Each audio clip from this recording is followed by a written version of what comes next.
Hello, Wong Sports Zone here on Shaw TV. I'm Tali Campbell here at the Nanaimo Ice Center, the Junior B Buccaneers play out of. We'll speak with Brenda Levesque, the owner of the Nanaimo Buccaneers, a little bit later on the show. But first, I got to speak with Jason Dubyna, the head coach of the North Island Silvertips. I'm here with Jason Dubyna, the head coach of North Island Silvertips. Give a review of the season, this past season right now for the Silvertips. A review, I think. For the first year coming in to take over the team, I was pretty much happy with how it went overall. I thought positives. We got off to a good start this season.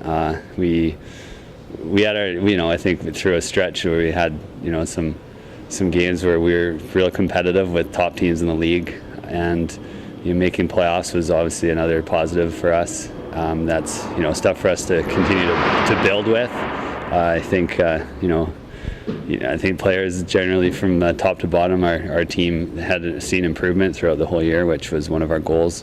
And there's definitely some interest and also some kids getting opportunities in Junior B and Junior A, playing some games and getting lots of practices and stuff. So overall, we're happy with the success we'd had. So although you were eliminated in the first round of the playoffs against Northwest Giants, final game of the season was a do or die. You win, you make the playoffs. You lose, you don't. Of course, you guys won. Relive that experience for us.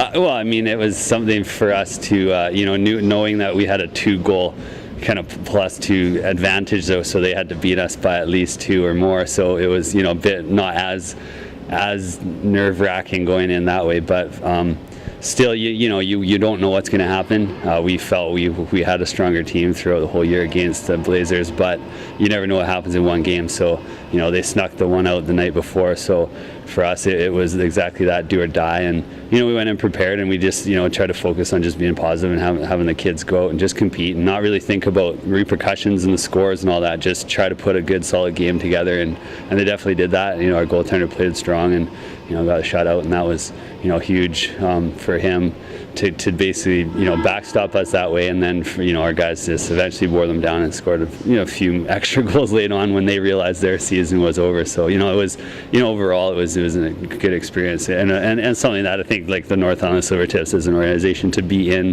the playoffs again was a definite positive too. Absolutely. Now, looking at the playoffs against the Northwest Giants, although you were swept, as from what I hear is goaltending was amazing, forecheck was amazing. Kind of go through some positives out of that series. Started the back end.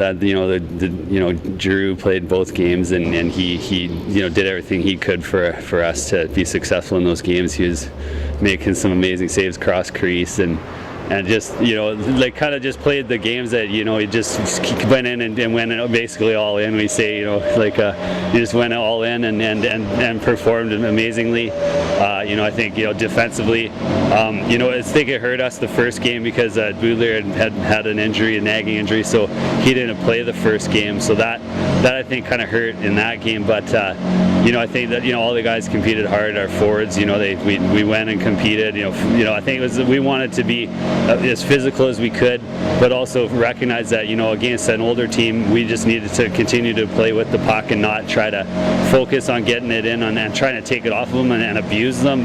For us, it was basically try to have them come at us, and we did a good job of executing the game plan both days. You drew a lot of penalties. That was basically for us not capitalizing on power plays was the biggest thing that hurt us in both of those games. That was kind of the downfall, but overall the guys showed up and did everything they could to compete and try to win, and unfortunately we didn't. And the Giants, to credit them, they built a really strong team, and they definitely, I'm sure they'll have a really long playoff run in the league. Absolutely, and there's a lot of rumors flying around about the BC Major Midget League. Not a very good relationship between the Junior B League and with the Buccaneers now in the Nanaimo, that the certainty of the Silvertips is not guaranteed. Can you give us what does the future look like? Well, I think every year, even when I was dealing with the Junior Bs and working for the team in Parksville, you always hear that major midgets, it could be, it might not be. The thing is that BC Hockey it really supports the league, and BCHL and WHL are real big supporters of the league too. So as long as you have really big, those such big governing bodies in hockey supporting the league, it's going to be tough for the leagues, basically the teams to not be around.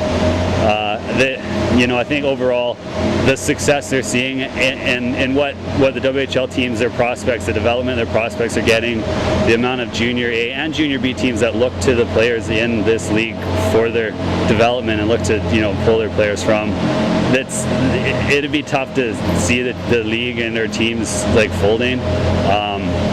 I think obviously every year there's an issue with ice time and that's which I mean each region has to deal with it. Some of the teams in the league have had to move around over the last few years, as well as I think like even here they're talking about what facilities even our team here is going to be playing out of.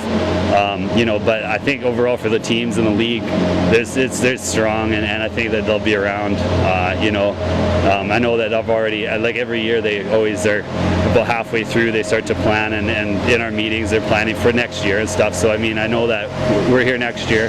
What happens after that you never know, but I think it's sort of it's finding that common ground for for us. We want to try to continue to work with the local junior B teams, Island, not even just local, but I say like Nanaimo, Parksville, all the teams that we have players that are from those areas. We work with them. We continue to work with the junior A teams, and as long as there's always that common base on trying to promote players and trying to continue to improve players, the teams will always all work together and be around, I think. Well, great. Thank you, Jason. Take care. Interesting note, Jason is not only the head coach of the Silvertips, he also coaches the Intermediate A Nanaimo Timbermen. Their season is just around the corner. I also got a chance to speak with Brenda Levesque, the owner of the Nanaimo Buccaneers, on how her first inaugural season has been. I'm here with Brenda Levesque, the owner of the Nanaimo Buccaneers. How's it going, Brenda? Good, Tali. So how has the first season been? I mean, statistically great. First in North Division, playoffs, we swept the first round, but in terms of community support, how's it been? It's been a great first season. We've had really good fan support, really good business support in the community. We've had lots of people come on board and buy rink boards and ads in the program and things like that. So Phil and I were talking the last couple of days about how it's been, and we've got no complaints at all. So, recently the fans been 350, 380, up in those levels, almost 400. Were you expecting more, or is that a suitable area for you? We knew when we came here, Nick set up for 400 people, and for Junior B, that's a pretty good crowd. Most of the teams do around 200 to 250 during the year. The more established ones that have bigger rinks, and Campbell River and places like that do more, but a good crowd is 300, so we're happy with that. Absolutely. And speaking of ice time, I know it's so many people want it nowadays with three Silvertips and Clippers and Buccaneers. How has ice time been for you though? The ice time's been great for us. We were really happy when we got Thursday nights. We didn't want to be on the weekends. We don't want to be the same time as the Clippers. We want to be different. A lot of people go to both, and that's what we want. It's good hockey at both. It's different. Absolutely. And speaking of players, was it hard to attract players to the team, or how did that all work? I know you got a great bunch right now, so it couldn't have been too hard, but how was that process? It was pretty easy. We held a spring prospects camp last year in June, and before that camp, because Glenn Smith, our assistant coach, has been around the hockey world on the island for a number of years, he knew a lot of the kids, and he said, I think we want this kid and this kid. So we kind of pre-picked about 6 kids. Then we did the camp and picked another, half a dozen from that, and then from our main camp in August, we took the rest. Absolutely, and looking at the Clippers and stuff like that, has it been a challenge for you in terms of fan support? I know most go to, yours are Thursday night, theirs is mostly weekends. In terms of, collaborating together, sponsor stuff, has it been hard? No, it's been really good, and they've worked with us too. We did Hockey Day in Nanaimo together. We're already talking about making it better next year by including Nanaimo minor hockey and that and things like that. And we looked at trying to do a fan bus together and things like that. So I think we'll continue to work together. We're complementary to each other. We have affiliate players with them, and absolutely, like Corey Renwick and all them, and Garen Dunlop for next season. And speaking about Junior B, people say it's more about local teams. Is that true? I know this year especially is most local guys on the Buccaneers team, but looking towards the future, is that going to change, or how's that going to look? I think we're lucky in Nanaimo because it's a big enough center that we can always have a strong local contingent. Our mission as we go forward is at least 50%. And I think that's doable. There's a strong group of kids in the 96 level. There's a pretty strong group in the 97 level. So we're already looking for kids for 2 years from now and things like that. So I think it'll always be there. Good. And now, speaking of the playoffs, of course, you swept the Carey Park Islanders first round. You're in a head-to-head battle right now with the Glacier Kings, which is always good for fans and whatnot. How has playoffs been for you so far? It's been great. It's tiring because it's day after day after day of hockey, and you're trying to worry about, do we have a game or not? You know, if we have game 6, it's on Saturday night. We don't know about game 7 till after game 6 is over. But, you know, it's doable. The radio stations worked with us, the papers, there's Twitter and Facebook and all those things now that you can just shout out and say, hey, there's a game tomorrow. Exactly. And has the community support been better during the playoffs? It's been, yes, really good. A lot of people that didn't show up during the regular season came on for playoffs, and that's typical. And a lot of people, you know, that have come towards the end of the season brought friends and people from out of town and stuff. So it's been really nice. So speaking about a little bit off the ice and, you know, before all this happened, why a junior B team and why the Buccaneers? Well, we decided we really like hockey. We like the kids. We've done a few things in our life. We ran the junior prep hockey camp in Port Alberni for a few years. We owned part of the Carey Park Islanders for a couple of years, so we got to see how junior B works. And we just decided it'd be something to do as we retired. It's a full-time job, but not full-time pay. Yes. That's one of those things you got to have a lot of freedom to do. And we just thought it'd be fun. You know, we weren't the kind of, we don't golf. I didn't want to go to basket weaving. You know, we need to do something besides get out of bed every morning. Definitely, and one of the biggest things on, you know, the web and everyone talking about is that logo. That logo seems to get a lot of publicity and how many people like it. How did that concept get going? We worked with Julie Madden. She has a company in town called Redhead Productions, and she's very creative. And I sort of looked at some stuff on the internet and found a few logos that I kind of liked, that we wanted to be similar to, but not exactly the same. And she took what I found and we picked the colors and went from there. So. Well, it looks great, definitely. Looking at the future now, you know, is the Ice Center going to be the home of the Buccaneers? For a very long time. We're talking to the city right now about building a dressing room. That's our next push. And if that happens, we have no reason to move.